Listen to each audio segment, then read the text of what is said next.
of black smoke that are emanating from the fire, all heading in a westerly direction across the island that Notre Dame's on, out towards the west.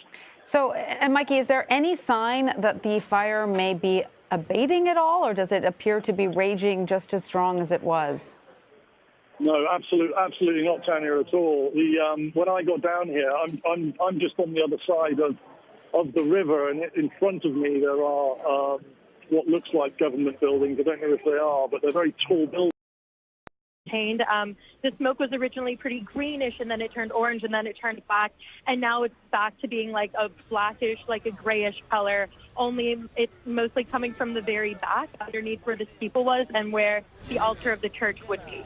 And Carolyn, had you been visiting the cathedral today or during your visit?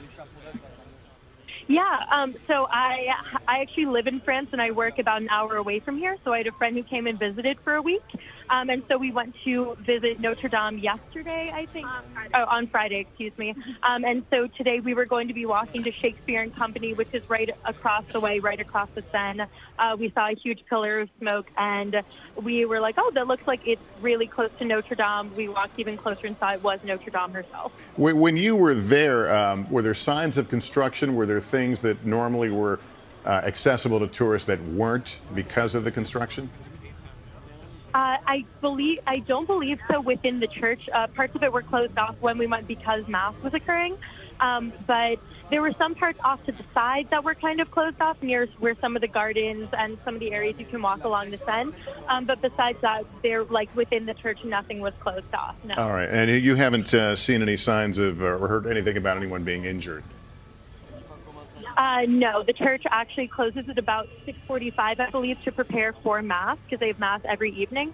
And so from my understanding, from what I've heard, no one has been injured. My guess would be most of the injuries, if any occur from this, would have to do with the smoke. If you were downwind from this, it would be pretty bad. My friend and I were a couple blocks away, and even then we could feel some of the smoke and some of the ash hitting our face, and it felt like an ashy rain. It was pretty gross. Yeah, it looked pretty significant on the views we were seeing as well. Carolyn Margolis, thank you very much for talking to us.